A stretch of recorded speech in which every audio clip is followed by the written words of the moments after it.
알기 쉬운 헌법재판 이야기. 인간의 존엄과 자기결정권. 여러분 안녕하세요. 이번 시간에는 인간의 존엄과 자기결정권과 관련된 헌법재판소의 결정들을 살펴보겠습니다. 먼저 인간의 존엄에 대해 살펴볼까요? 헌법 제10조에서는 모든 국민의 인간으로서의 존엄과 가치를 보장하고 있습니다. 이것은 모든 인간을 그 자체로서 목적으로 존중할 것을 요구하고 인간을 다른 목적을 위한 단순한 수단으로 취급해서는 안 된다는 의미입니다. 이러한 인간의 존엄은 최고의 헌법적 가치이자 헌법을 구성하는 최고의 원리라고 할 수 있습니다. 다음으로는 자기결정권에 대해 살펴볼까요? 자기결정권이란 인격의 주체가 자기의 인격을 형성하고 발현하기 위해 자기 자신에 관한 사항을 자율적으로 결정할 수 있는 권리, 즉 인격적 자율권을 말합니다. 우리 헌법은 자기결정권을 직접 규정하고 있지는 않지만 헌법 제10조가 보장하는 인간의 존엄과 가치 및 행복 추구권에는 당연히 자기결정권이 전제되어 있다고 볼 수 있습니다. 이번 시간에는 이러한 자기결정권 중에서 성적 자기결정권, 개인정보 자기결정권을 살펴보겠습니다. 먼저 성적 자기결정권이란 성행위 여부 및 그 상대방을 결정할 수 있는 자기결정권입니다. 그리고 개인정보 자기결정권이란 자신에 관한 정보가 언제 누구에게 어느 범위까지 알려지고 이용되도록 할 것인지를 그 정보 주체가 스스로 결정할 수 있는 권리, 즉 정보 주체가 개인정보의 공개와 이용에 관해 스스로 결정할 권리를 말합니다. 그렇다면 인간의 존엄과 가치, 성적 자기결정권과 개인정보 자기결정권은 어떤 경우에 침해되는 걸까요? 이번 시간에는 위안부 피해의 외교적 방치에 관한 결정을 비롯한 6개의 헌법재판소 결정들을 통해 인간의 존엄과 가치, 성적 자기결정권과 개인정보 자기결정권이 헌법상 어떻게 보장되고 있는지 사례를 통해 살펴보겠습니다. 첫 번째 이야기. 위안부 피해의 외교적 방치. 정부가 위안부 피해를 방치해도 되나요? A 할머니는 일제강점기에 일본에 의하여 강제로 동원되어 성적 학대를 받으며 위안부 생활을 강요당한 일본군 위안부 피해자입니다. 할머니는 일본과 미국에서 일본을 상대로 손해배상 청구 소송을 제기하였습니다. 이 소송에서 일본은 우리나라와 일본이 1965년 6월 22일 체결한 한일협정에 의하여 위안부 할머니의 배상 청구권은 소멸되었다고 주장하면서 배상을 거부하였습니다. 그러나 우리 정부는 일본군 위안부 문제와 같은 반인도적인 불법 행위는 한일협정에 의해 해결되지 않았다는 입장을 표명하였습니다. 앞서 제시된 사례처럼 한일협정의 해석에 관한 한일 양국 간의 분쟁은 외교상의 경로 등을 통하여 해결한다는 조항이 있음에도 불구하고 대한민국 정부가 위안부 피해에 대한 배상 청구권에 관한 협정 해석상 분쟁을 해결하기 위해서 어떠한 조치도 취하지 않은 것은 위안부 피해자의 기본권을 침해하는 것일까요? 일본군 위안부 피해자가 일본 정부에 대하여 가지는 배상 청구권이 한일 협정에 의해 소멸되었는지 여부에 관하여는 한일 양국 간의 해석상 분쟁이 있습니다. 일본은 우리 국민이 일본에 대하여 갖는 모든 배상 청구권이 한일 협정에 의해 해결되었다고 보는 입장인 반면 우리 정부는 일본군 위안부 문제와 같은 반인도적인 불법 행위는 한일 협정에 의해 해결되었다고 볼 수 없다는 입장이기 때문입니다. 이처럼 한일 협정의 해석에 관한 분쟁이 발생한 이상 한일 양국은 협정에 규정된 분쟁 해결 절차에 따라 우선 외교상의 경로를 통해 분쟁을 해결하고 이로써 해결할 수 없으면 분쟁을 중재위원회에 회부하여야 합니다. 그럼에도 대한민국 정부는 이러한 분쟁 해결 절차를 밟지 않았습니다. 일본에 의하여 자행된 반인도적 범죄 행위에 대하여 일본군 위안부 피해자들이 갖는 배상 청구권을 실현하는 것은 무자비하고 지속적으로 침해된 인간으로서의 존엄과 가치 및 신체의 자유를 사후적으로 회복한다는 의미를 갖습니다. 그런데 일본군 위안부 피해자는 모두 고령으로 더 이상 시간을 지체할 경우 일본군 위안부 피해자는 배상 청구권을 행사할 수 없게 됩니다. 그렇게 되면 일본군 위안부 피해자의 배상 청구권을 실현함으로써 역사적 정의를 바로 세우고 침해된 인간의 존엄과 가치를 회복하는 것은 영원히 불가능해질 수 있습니다. 이와 같이 침해되는 기본권이 중대하고 그 구제가 절박한 상황에서 대한민국 정부는 위안부 피해 문제에 대하여 한일 협정에 규정된 분쟁 해결 절차로 나아갈 의무가 있음에도 아무런 조치를 하지 않았습니다. 이러한 대한민국 정부의 부작위는 위안부 할머니의 인간의 존엄과 가치를 침해합니다. 두 번째 이야기. 비좁은 구치소 수용. 이렇게 비좁은 구치소에 갇혀 있으라고요? A씨는 노동조합이 주최하는 집회에 참가하였다가 업무 방해죄 등으로 벌금형을 받았습니다. 그러나 A씨는 벌금 납부를 거부하였고 노역장 유치 명령을 받아서 구치소에 수용되었습니다. A씨가 수용된 방은 2.7평 크기였고 그 방에는 A씨 외에도 5명이 더 수용되었습니다. 평균적인 신장의 소유자인 A씨는 구치소에 수용되어 있는 열흘 동안 다른 수용자들과 부딪히지 않기 위해 옆으로 누워 잘 수밖에 없었습니다. A씨는 똑바로 누워서 자기도 어려울 정도로 비좁은 구치소에 갇혀 있으라고 하는 것은 수용자를 인간 취급도 안 하는 것이라고 주장합니다. 과연 이처럼 비좁은 구치소에 수용하는 것은 A씨의 기본권을 침해하는 것일까요?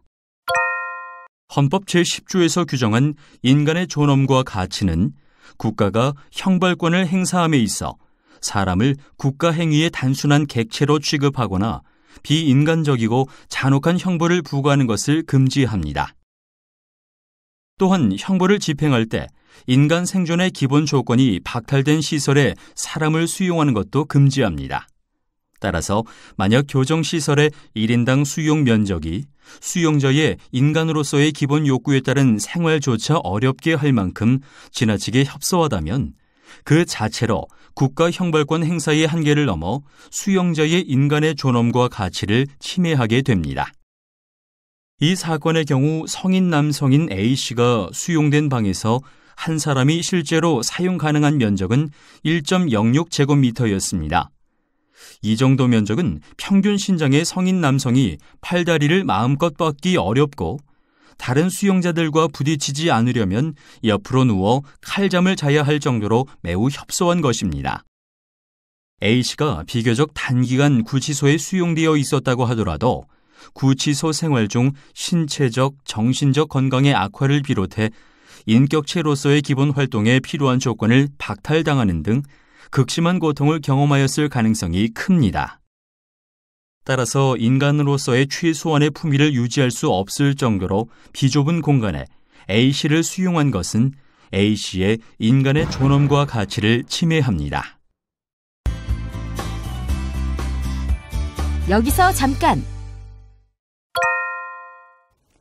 헌법 제10조는 인간의 존엄과 가치와 함께 행복 추구권을 보장하고 있습니다. 행복 추구권은 행복을 추구하기 위해 필요한 것들을 적극적으로 국가에 청구할 수 있도록 보장하는 것은 아닙니다. 다만 국민이 국가 권력의 간섭 없이 행복 추구 활동을 할 수 있는 자유를 보장한 것입니다.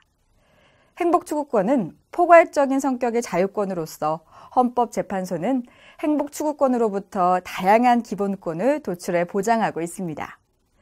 일반적인 행동 자유권이나 개성의 자유로운 발현권, 소비자의 자기결정권, 자유로운 문화 향유에 관한 권리, 휴식권 등이 행복 추구권의 구체적 표현으로 인정되었습니다. 세 번째 이야기. 아동 성폭력범의 신상 정보 공개. 아동 성폭력범의 신상 정보는 공개해도 되나요? 실직 상태인 A씨는 부모님과 함께 거주하고 있습니다.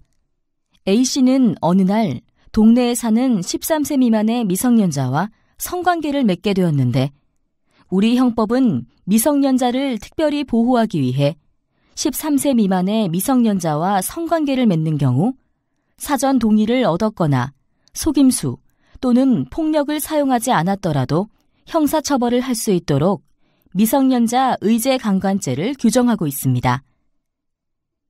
A씨는 미성년자 의제강간죄로 기소되었고 법원은 A씨에게 징역 3년과 함께 신상정보를 5년간 공개할 것을 선고하였습니다. A씨는 형벌을 달게 받겠지만 신상정보 공개로 출소 이후에도 성범죄자로 낙인 찍혀 사회생활을 할 수 없게 되고 또 함께 살고 있는 가족까지 피해를 입게 되는 것은 지나치다는 생각이 들었습니다. 그렇다면 형사처벌과 별도로 신상정보를 공개하도록 한 법률 조항은 헌법에 위반되는 것일까요? 구 청소년 성보호법에 따르면 법원은 아동이나 청소년을 대상으로 성폭력 범죄를 저지르고 징역형을 선고받은 사람에 대하여 성명, 나이, 주소 및 실제 거주지, 신체 정보, 사진과 같은 신상 정보와 성범죄 여지를 정보통신망을 이용해서 일정 기간 공개하도록 하는 명령을 선고해야 합니다. 이러한 신상정보 공개 제도는 본인의 동의 없이 신상정보를 대중에게 공개하도록 한 것이므로 성폭력 범죄자의 개인정보 자기결정권을 제한합니다. 그러나 성폭력 범죄자의 신상정보 공개는 아동, 청소년의 성을 보호하고 사회 방위를 도모하기 위한 것으로서 공개의 대상자, 정보, 기간이 제한적입니다. 신상정보 공개로 인한 피해를 최소화하기 위하여 예컨대 주소 및 실제 거주지의 경우 읍, 면, 동까지만 공개하고 있습니다.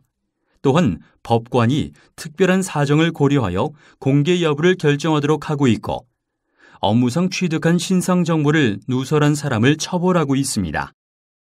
따라서 법원의 신상정보 공개 명령의 근거가 되는 법률 조항은 A씨의 개인정보 자기결정권을 침해하지 않으므로 헌법에 위반되지 않습니다. 네 번째 이야기. 주민등록번호 변경 불가. 유출된 주민등록번호 평생 못 바꾸나요? A씨는 인터넷 포털 사이트가 해킹되어 개인정보가 다량으로 유출되었다는 뉴스를 듣고 해당 인터넷 포털 사이트에 확인을 해보았습니다. 그 결과 자신의 개인정보도 유출된 사실을 알게 되었습니다. 자신의 개인정보가 불법적으로 사용되어 피해를 받지 않을까 걱정이 된 A씨는 구청에 가서 주민등록번호를 변경해 줄 것을 신청하였으나 구청으로부터 거부 통지를 받았습니다. 구청에서 A씨의 주민등록번호 변경 신청을 거부한 이유는 개인정보가 불법 유출돼도 주민등록번호를 변경할 수 있는 절차를 규정하지 않은 주민등록법 조항 때문이었습니다. A씨는 주민등록번호처럼 중요한 개인정보가 유출돼서 불법적으로 사용될 수 있는 위험에 노출되었는데 이를 변경하지 못하도록 하는 것은 개인에게 그 위험을 고스란히 감수하라는 것이라고 주장합니다. 그렇다면 개인정보가 불법 유출돼도 주민등록번호를 변경할 수 없도록 한 주민등록법 조항은 헌법에 위반되는 것일까요? 주민등록번호는 행정청이 모든 국민에게 부여하는 고유한 번호로서 개인정보에 해당합니다. 그런데 이 사건에 적용된 주민등록법 조항은 국가가 주민등록번호를 부여, 관리, 이용하도록 하면서 그 변경에 관한 규정을 두지 않음으로써 주민등록번호의 불법 유출로 인해 주민등록번호를 변경하고자 하는 사람의 개인정보 자기결정권을 제한하고 있습니다. 주민등록번호는 한 사람의 개인정보를 통합하는 역할을 하고 있기 때문에 주민등록번호가 불법 유출되거나 오남용될 경우 개인의 사생활뿐만 아니라 생명, 신체, 재산까지 침해될 여지가 큽니다. 그럼에도 불구하고 주민등록번호 변경을 일체 허용하지 않는 것은 그 자체로 개인정보 자기결정권에 대한 과도한 침해가 될 수 있습니다.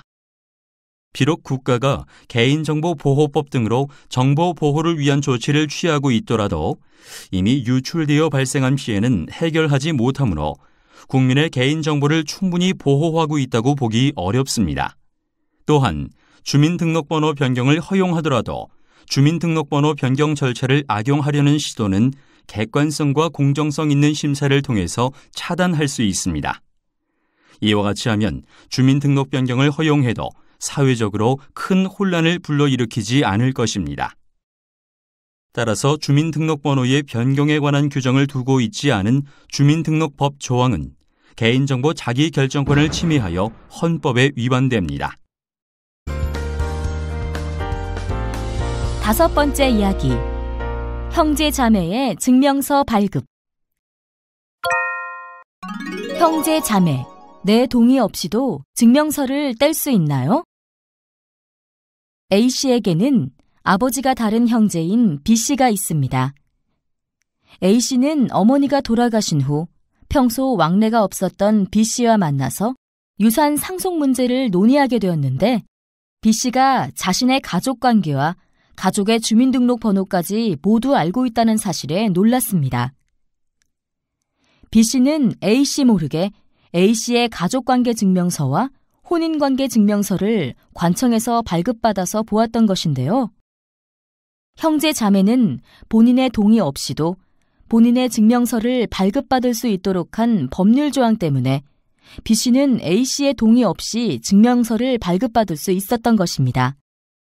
A씨는 아무리 형제 자매라도 본인의 동의 없이 개인정보가 담긴 증명서를 발급받을 수 있도록 하면 개인정보를 오남용할 수 있기 때문에 위험하다고 생각합니다. 특히 형제 자매 간의 상속 문제 등으로 분쟁이 있는 경우에는 그러한 위험이 더욱 크다고 생각합니다. 그렇다면 이러한 증명서 발급 조항은 A씨의 기본권을 침해하는 것일까요? 형제 자매는 가족관계의 등록 등에 관한 법률에 규정된 각종 증명서를 본인의 동의 없이 발급받을 수 있습니다. 각종 증명서에는 출생이나 혼인 등 여러 가지 개인 정보가 수록되어 있는데요. 이러한 증명서 발급 조항은 정보 주체의 개인정보 자기결정권을 제한합니다. 가족관계의 등록 등에 관한 법률상 각종 증명서에는 단순한 개인정보뿐만 아니라 민감한 정보까지 포함되어 있는데 이러한 개인정보가 유출되거나 오남용될 경우 본인은 매우 큰 타격을 입게 됩니다. 따라서 증명서 발급을 신청할 수 있는 사람의 범위는 가능한 한 축소하여야 하고 이는 가족의 경우도 마찬가지입니다. 특히 형제 자매의 유대나 신뢰는 부부나 부모-자식 관계에 비해 약할 수 있습니다. 또한 상속 문제 등으로 대립하게 되면 서로 이익이 충돌하는 입장이 될 수도 있습니다. 만약 본인이 스스로 증명서를 발급받기 어려운 경우 인터넷이나 위임을 통해 각종 증명서를 발급받을 수 있기 때문에 반드시 형제 자매를 통해 증명서를 발급받을 필요가 없습니다. 따라서 본인의 동의 없이 형제 자매가 증명서를 발급받을 수 있도록 한 법률 조항은 A씨의 개인정보 자기결정권을 침해합니다. 6번째 이야기. 성매매 처벌.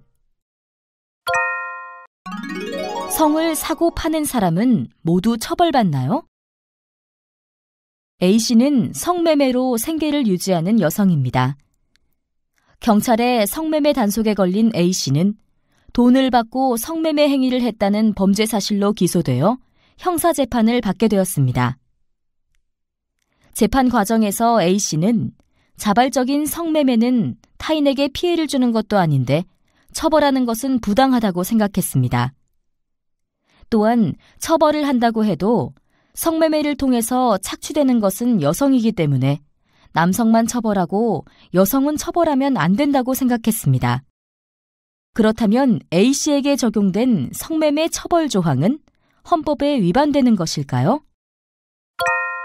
성적 자기결정권은 성행위 여부 및 그 상대방을 결정할 수 있는 자유를 말합니다. 경제적 대가를 받고 성행위 여부를 결정하는 성매매를 처벌하는 것은 성매매 당사자의 성적 자기 결정권을 제한하는 것입니다. 개인의 성행위 자체는 사생활의 내밀한 영역에 속하고 성적 자기 결정의 대상이지만 그것이 외부에 표출되어 사회의 건전한 성풍속을 해칠 때는 법률의 규제를 받을 수 있습니다. 성매매는 경제적 약자인 성판매자의 신체와 인격을 착취하는 것으로 대등하고 자유로운 거래로 볼 수 없습니다. 또한 성매매는 성을 상품화하고 성범죄가 발생하기 쉬운 환경을 만드는 등 사회 전반의 건전한 성풍속과 성도덕을 허물어뜨립니다. 따라서 성매매를 처벌함으로써 건전한 성풍속 및 성도덕을 확립할 필요성이 있습니다.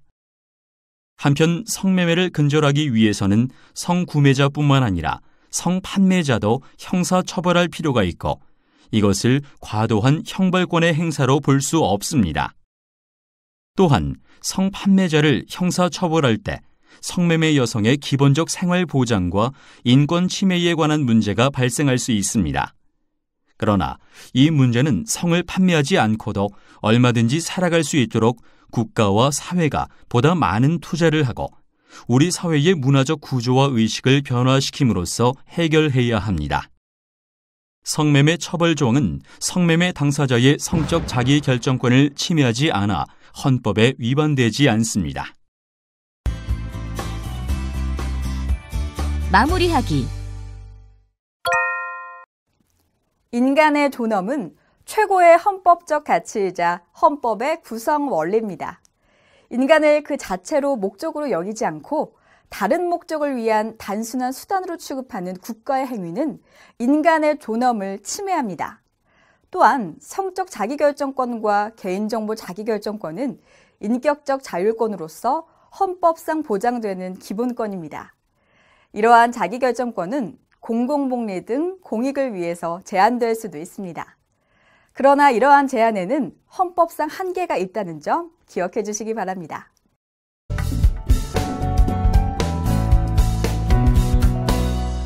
지금까지 인간의 존엄 및 자기결정권과 관련된 헌법재판소의 결정에 대해 살펴봤습니다. 감사합니다.